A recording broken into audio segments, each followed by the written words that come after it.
Now, you probably noticed I don't feel about that war the way we were told we were supposed to feel about that war, the way we were ordered and instructed by the United States government to feel about that war. You see, I tell you, my mind doesn't work that way. I got this real moron thing I do. It's called thinking. And I'm not a very good American because I like to form my own opinions. I don't just roll over when I'm told to. Sad to say, most Americans just roll over on command. Not me.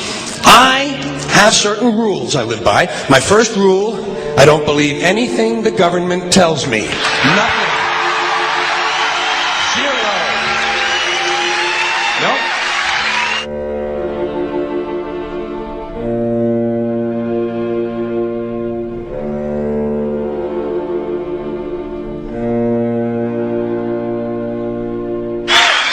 And I don't take very seriously the media or the press in this country, who in the case of the Persian Gulf War were nothing more than unpaid employees of the Department of Defense, and who most of the time function as kind of an unofficial public relations agency for the United States government. So I don't listen to them, I don't really believe in my country, and I gotta tell you folks, I don't get all choked up about yellow ribbons and American flags.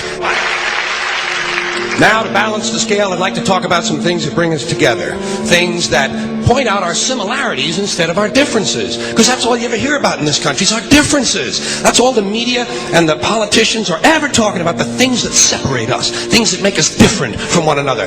That's the way the ruling class operates in any society. They try to divide the rest of the people. They keep the lower and the middle classes fighting with each other so that they, the rich, can run off with all the fucking money. Fairly simple thing, happens to work. You know, anything different, that's what they're going to talk about. Race, religion, ethnic and national background, jobs, income, education, social status, sexuality, anything you can do, keep us fighting with each other so that they can keep going to the bank. You know how I describe the economic and social classes in this country? The upper class keeps all of the money, pays none of the taxes. The middle class pays all of the taxes, does all of the work. The poor are there just to scare the shit out of the middle class. Keep them showing up at those jobs. Politicians know that word. They use it on you. Politicians have traditionally hidden behind three things: the flag, the Bible, and children. No child left behind. No child left behind. Oh, really? Well, it wasn't long ago you were talking about giving kids a head start. Head start, left behind? Someone's losing fucking ground here. But there's a reason. There's a reason. There's a reason for this. There's a reason education sucks, and it's the same reason that it will never, ever, ever be fixed. It's never going to get any better. Don't look for it. Be happy with what you got. Because the owners of this country don't want that. I'm talking about the real owners now. The big, the wealthy, the real owners, the big wealthy business interests that control things and make all the important decisions. Forget the politicians. They're irrelevant. The politicians are put there to give you the idea that you have freedom of choice. You don't. You have no choice. You have owners. They own you. They own everything. They own all the important land. They own and control the corporations. They've long since bought and paid for the Senate, the Congress, the state houses, the city halls. They got the judges in their back pockets, and they own all the big all the big media companies. So they control just about all of the news and information you get to hear. They got you by the balls. They spend billions of dollars every year lobbying to get what they want. Well, we know what they want. They want more for themselves and less for everybody else. But I'll tell you what they don't want. They don't want a population of citizens capable of critical thinking. They don't want well-informed, well-educated people capable of critical thinking. They're not interested in that. That doesn't help them. That's against their interest. That's right. You know something? They don't want people who are smart enough to sit around the kitchen table and figure out how badly they're getting fucked by a system that threw them overboard 30 fucking years ago. They don't want that. You know what they want? They want obedient workers.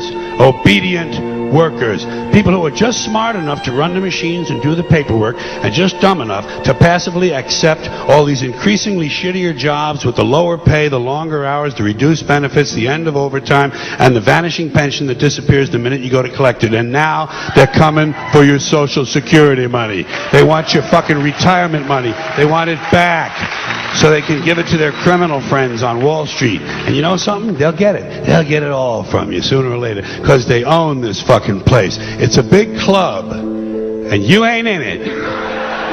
You and I are not in the big club.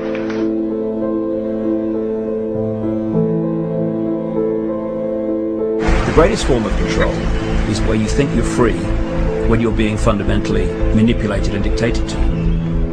One form of dictatorship is being in a prison cell and you can see the bars and touch them. The other one is sitting in a prison cell but you can't see the bar, you think you're free. What the human race is suffering from is mass hypnosis.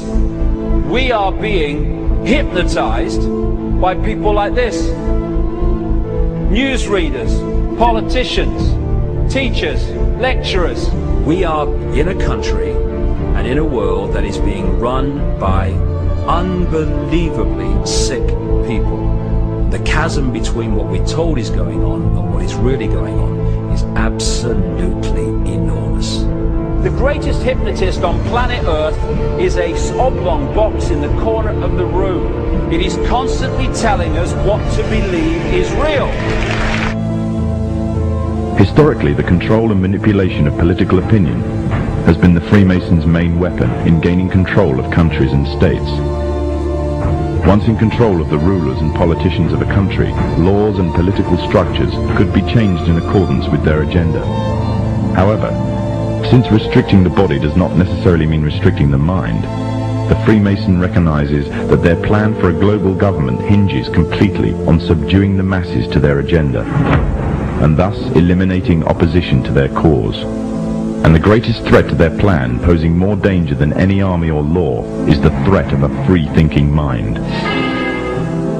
In order to eliminate this threat and to achieve their objective, the Masons have set about the boldest plan ever devised: the complete control of every aspect of human life, your life.